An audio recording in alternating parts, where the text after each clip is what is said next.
mabigat ang buhay, tuloy lang hanggang dulo.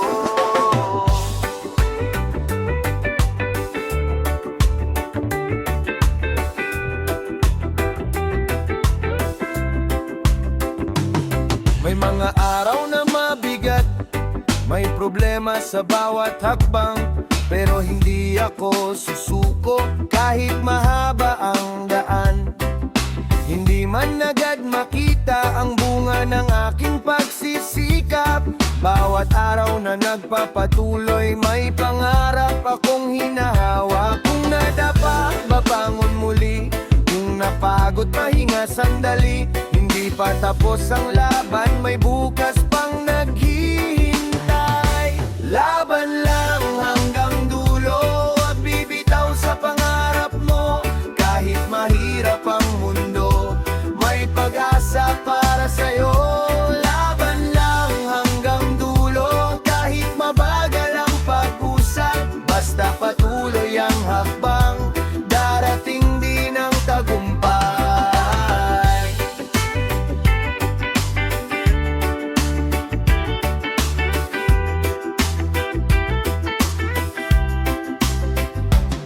May mga taong hindi naniniwala, may mga salitang nakakasakit, pero alam mo ang iyong dahilan, kaya patuloy kang kumakapit. Hindi kailangang makipagsabayan sa takbo ng buhay ng iba. May sarili kang panahon, may sarili kang pangarap. Laban lang hanggang dulo, huwag bibitaw sa pangarap mo.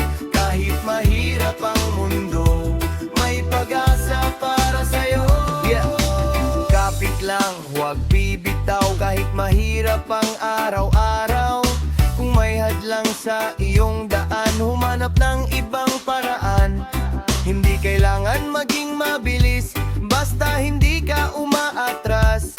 Bawat pagkadapa ay aral, bawat bangon ay dagdag lakas. Kung ngayon may wala pang resulta, hindi ibig sabihin wala ng pag-asa. Patuloy lang sa ginagawa, darating din ang tamang umaga. Pangarap mo'y huwag kalimutan, aalagaan sa bawat hakbang.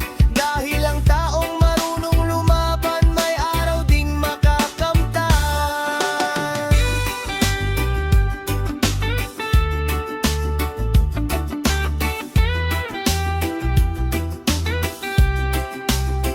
Para sa mga taong nagsisikap, kahit walang nakakakita. Para sa mga tahimik na lumalaban, kahit walang pumapalakpak.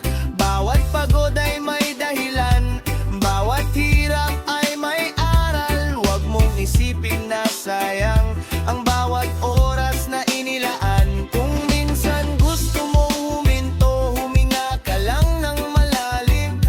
Pahinga muna kung kailangan, pero bukas subukan muli. Hindi man ngayon ang panahon, hindi ibig sabihin tapos na. May bagong araw na darating, may panibagong pag-asa. Laban lang hanggang dulo, huwag bibitaw sa pangarap mo. Kahit mahirap ang mundo, may pag-asa para sa'yo. Laban lang hanggang dulo, kahit mabagal ang pag-usad. Basta patuloy ang hakbang, darating din ang tagumpay. Hindi man perpekto ang buhay, may dahilan parang umiti. Sa bawat maliit na tagumpay, ilang hakbang na rin ang madagdag. Huwag matakot sa pagkakamali, dahil doon tayo natututo. Ang mahalaga ay bumabangon at muling